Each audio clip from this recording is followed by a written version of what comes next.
शराब के नशे में धुत नीरज भाटी ने अब्दुल अजीज के साथ बदसलूकी की तमाम हदें पार कर दी। नफरत इस हद तक है कि अगर कोई अपने लोगों से मस्जिद और मदरसे के लिए चंदा मांगने आ रहा है वो भी बर्दाश्त नहीं किया जा रहा है। क्या उन्होंने नीरज भाटी से पैसे मांगे थे या उन्होंने नीरज भाटी से कहा था कि आप हमारा मस्जिद और मदरसा बनवा दीजिए? बिहार के किशनगंज से उत्तर प्रदेश आए हुए अब्दुल अजीज मदरसा और मस्जिद के लिए चंदा मांग रहे थे अपने लोगों से, लेकिन नफरत फैलाने वालों को यह बर्दाश्त नहीं हुआ। नीरज भाटी नाम के एक शख्स ने नोएडा में अब्दुल अजीज के साथ बदसलूकी की, बदतमीजी की तमाम हदें पार कर डाली, लेकिन पुलिस ने इस पूरे मामले पर तुरंत एफआईआर दर्ज कर ली है और मामला संगीन धाराओं में नीरज भाटी के खिलाफ दायर कर लिया गया है। नफरत इस हद तक है कि अगर कोई अपने लोगों से मस्जिद और मदरसे के लिए चंदा मांगने आ रहा है वो भी बर्दाश्त नहीं किया जा रहा है। ऐसे लोगों के खिलाफ पहली फुर्सत में जिस तरह पुलिस ने एफआईआर दर्ज की है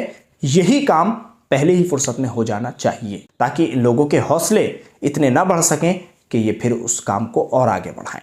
लेकिन आपको ये जरूर बता दूं कि अब्दुल अजीज जो बिहार से आए उत्तर प्रदेश, और उत्तर प्रदेश में आकर उन्होंने जगह जगह जाकर मस्जिद और मदरसे के लिए चंदा अपने लोगों से मांगना शुरू किया। आप भी देखते होंगे अपने अपने इलाकों में मस्जिद के लिए, मदरसे के लिए लोग चंदा मांगते ही हैं और घर घर जाकर, क्योंकि रमज़ान का महीना है और इस रमज़ान के महीने में खैर व बरकत के काम लोग करते हैं, मस्जिदों में देते हैं पैसा, मदरसों में देते हैं ताकि उनको सवाब मिल सके। तो इसी नीयत से अब्दुल अजीज उत्तर प्रदेश पहुंचे बिहार से, और उत्तर प्रदेश से वो मुसलमानों से चंदा मांग रहे थे मस्जिद और मदरसे के लिए। अब सवाल यह है कि अगर अब्दुल अजीज ये चंदा मांग भी रहे थे तो नीरज भाटी को इसमें तकलीफ क्यों हो रही थी? क्या उन्होंने नीरज भाटी से पैसे मांगे थे या उन्होंने नीरज भाटी से कहा था कि आप हमारा मस्जिद और मदरसा बनवा दीजिए? सवाल यह है।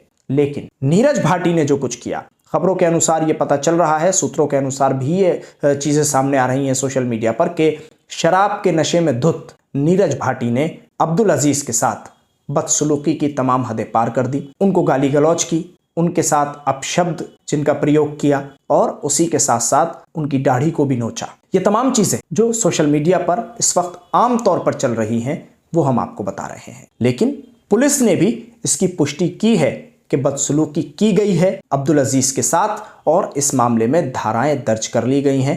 मामला संगीन धाराओं में बुक कर लिया गया है। पहले आप इसमें बयान सुनिए पुलिस प्रशासन की तरफ से क्या कुछ कहा गया है। आज दोपहर थाना सेक्टर 39 के सलारपुर चौकी क्षेत्र में एक व्यक्ति बिहार से अपने लोगों से चंदा लेने के लिए आए हुए थे। उनके साथ सलारपुर निवासी एक व्यक्ति के द्वारा मारपीट की गई एवं आपत्तिजनक टिप्पणी की गई। इस संबंध में आवेदक के द्वारा दिए गए तहरीर के आधार पर अभियोग पंजीकृत किया गया है। आरोपी को पुलिस के द्वारा हिरासत में लेकर के विस्तृत पूछताछ की जा रही है। तो सुना आपने, साफ तौर पर बताया जा रहा है कि किस तरह की बदसलूकी और बदतमीजी की गई और किन धाराओं में यह मामला दर्ज कर लिया गया है। और साफ तौर पर यह भी देखा जा रहा है कि इलाके में जो लोग वहां मौजूद थे उनकी भी तस्वीरें सामने आई हैं, कुछ शोर शराबा भी हुआ है और माहौल को कंट्रोल करने की पुलिस जैसे हमेशा कोशिश करती है वैसे ही पुलिस की तरफ से इस बार भी कोशिश की गई।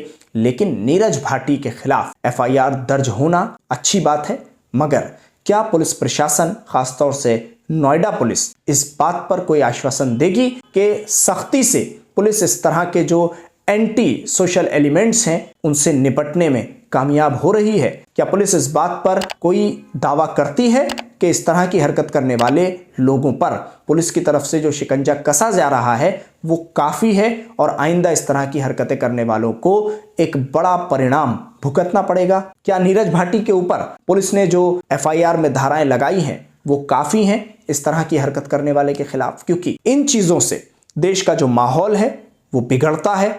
नीरज भाटी जैसे लोग देश के माहौल को ख़राब करने में कसर नहीं छोड़ते हैं। वो किसी अब्दुल अजीज नाम के व्यक्ति के साथ मारपीट करते हैं लेकिन उसका असर जगह जगह पहुंचता है, देश की छवि पर असर पड़ता है, देश की छवि खराब होती है विदेशों में और फिर नीरज भाटी की बात नहीं होती, फिर बात हिंदुस्तान की होती है।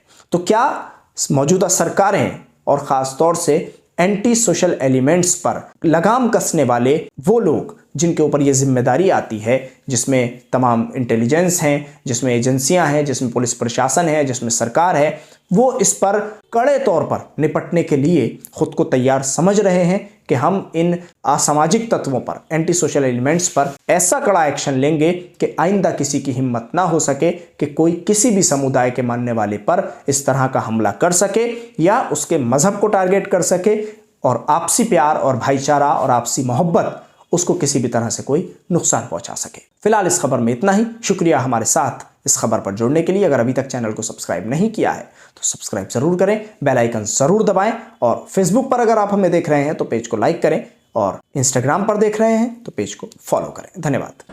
आज दोपहर थाना सेक्टर 39 के सलारपुर चौकी क्षेत्र में एक व्यक्ति बिहार से अपने लोगों से चंदा लेने के लिए आए हुए थे। उनके साथ सलारपुर निवासी एक व्यक्ति के द्वारा मारपीट की गई एवं आपत्तिजनक टिप्पणी की गई। इस संबंध में आवेदक के द्वारा दिए गए तहरीर के आधार पर अभियोग पंजीकृत किया गया है। आरोपी को पुलिस के द्वारा हिरासत में लेकर के विस्तृत पूछताछ की जा रही है। अरे तुम लोग जाओ भाई, एक मिनट भाई, तुम जाओ। अरे तुम जाओ, तुम जाओ, तुम चले बंद। अरे मुझे शराब लग रही है, मुझे मिलना है, तुम जाओ। तुम होकर आओ, नासिर दोनों चले जाओ।